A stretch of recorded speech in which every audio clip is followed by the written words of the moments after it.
Yo nachlik kadr deb qo'ying. Bizni bekorlikda nima qilish bilmaymiz. Fundament menimcha Chexiyadan qo'yilgan. Nima uchun Praga skidka bonus qilmaydi? Natijamiz shu darajagacha keldi. Pragaga aylandi. Hozirgi deyarli shogirdlar bir oydan keyin men powerman deyapti. Bloger bir martalik bo'ladi. Og'andek so'raverasiz aka. Ular bilishi ham mumkin. Miron chek chiqmadim menga.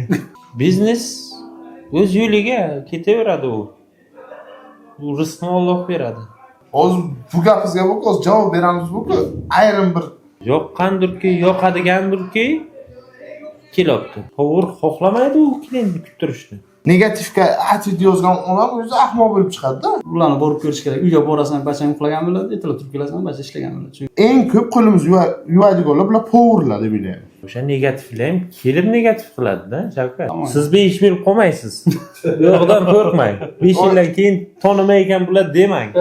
Oyligingiz menimcha $3000 bo'lsa kerak 5 yillik. Qudrat aytadi-ku, aka dedi, siz buni topsa bozordan topasiz dedi, lekin u yoqdan topolmaysiz dedi. Assalomu alaykum, Praga Cafe'ning chef powerlari. Assalomu alaykum. Sizlarga bir ikkita savollarim bor. Javob berishga tayyorsizlar? Eshitamiz. Tayyormiz. Bitta o'zlaringiz uchun qisqacha ma'lumot berib o'tinglar. Bu ishga qachon kelgansizlar Praga restoraniga? Ismlaringiz? Islom aka boshlang. Men Iskandarov Islom, G'ijdon tumanidanman. Milliy yo'nalish bo'yicha, milliy taomlar bo'yicha chef powerman. Qachon kelgansiz ishga? 1 yil bo'ldi fevralda. Ha, Shavkat aka. Men Shavkat.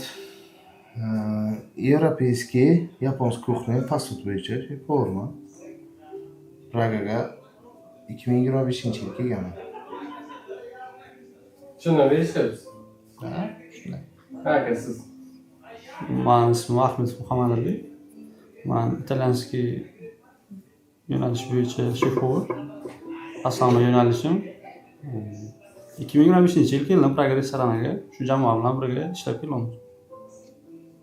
1 yildan tushdi. Praga Cafe bo'lishiga sababchi nima? Bilasizmi shuni?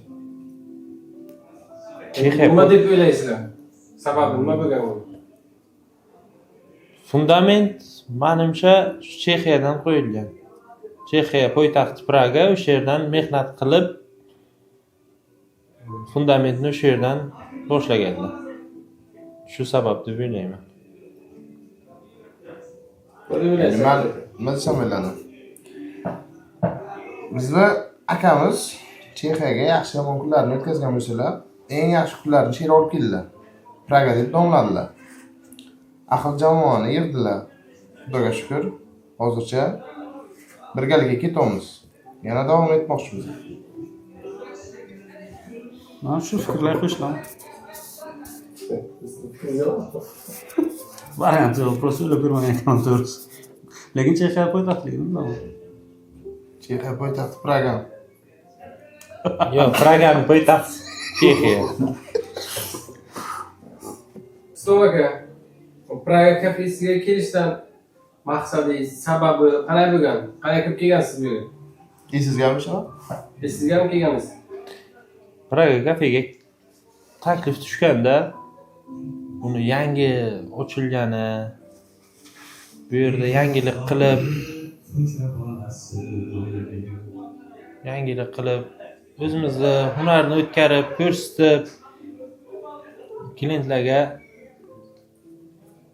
tabiga o'tiradigan ovqat taom berish bo'lgan maqsad. Sababchi bo'lgan odam kim bo'lgan? Sababchi bo'lgan odam Akajonobekni domodlari. Aka Zafar. Akajonobek jiyanlari 2 kishi sababchi bo'lgan. Men kirib kelishimga bera aka to'g'risini aytsam, Dilshod aka sababchi bo'lganlar. Kelib Jonibek aka bilan, Bezod bilan gaplashib olganimdan keyin menga lafzi halol, yaxshi inson ekanliklari yoqdi. Keyin ish boshladik, Xudoga shukr. Mana shu darajagacha keldik-da.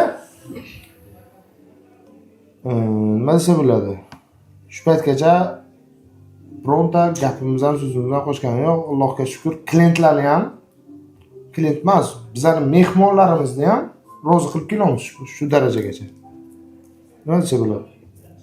Shu rahmat amalariga nima deymiz? Shu orqali nomimiz chiqibdi. Ko'p kishi taniyapti. Praga restoranini povurlari degan nom chiqardik. Allohga shukr. Bir xil savol beradi-da, demak. Sizlar syomkadan boshqa ish qilmaysizlarmi? Bu syomka bo'lsa bir 2-3 minutlik, to'g'risini aytsam. Bizlar qolgan vaqtimiz 15 soat, 16 soat shu Pragaga o'tadi. Endi bu inson o'zidan o'tadi. Bir ikkita yozdik, telefon qilishdi, syomkadan boshqa ishlaringiz yo'qmi? Shunga atvetim, javob berishim. Siz syomka qilamiz, ishimizni ham ko'rsatamiz. Allohga shukr 1 yillik natijamiz shu darajagacha keldi. Pragaga aylandi. Muhammad aka, sizgachi? Manga shu Akajonbekni akalari Kasuna yazdan sababchi bo'ldi. O'sha oxirgi vaqt shu restoranlarga to'y qilgandik, haqiqat oqshom restoraniga. Keyin o'sha yoqqa chaqchaq bo'ldik, kaptanga mana 5 o'tirgandim. Aytdilar, shu yoqqa chiqib ishlagan.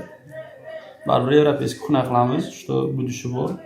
Mani aslan yo'nalishim shu italyanskiy, европейский moreprodukt bo'lganim uchun shu kelajakka shularni kengaytiramiz, rashriyat qilamiz polni nimasiga deb nima qilganliklari uchun keyin shu yoqqa keldik, ishlaymiz. Sekin-sekin etap-etap boramiz. Xudo xolasa yaxshi natijalarga erishamiz deb o'ylayman. Faqat Harakat qilsak, nima qilsak birlashib. Gap bir joydan chiqib harakat qilsak, ko'p natijalarga erishsak bo'ladi. Uchuvlaringiz ham oshxonada shef ko'rsizlar. Oshxonadagi eng qiyin narsa, oshxonada ishlayapsizlar. Sizlar uchun eng qiyin narsa nima o'zi? Alamni oldida o'tirish, shvokni oldida o'tirib ishlaysiz, jiz pishirasiz. Qiyin joy. Undan ham qiyin. Undan ham qiyini bor. Undan ham qiyini klientga yoqadigan darajada klientni tabiga qarab podacha qilib, ukrasheniya qilib berish. Men uchun, chunki bu narsa ofitsiantlarga ishonib narsani berasiz, u narsani etgunicha, to yeb bo'lgunicha xayolingiz, ko'nglingiz polni o'sha taomda bo'ladi, ovqatda bo'ladi. Men uchun qiyin shu. Shu vaziyatdan o'tib olish. Men nima deyman? Gapga qo'shilaman, lekin o'z boshlamoqchi edim. Mencha bo'ladi, eng qiyini kuxnini o'zida, shu ovqat pishirayotgan paytda ofitsiantga tushuntirish.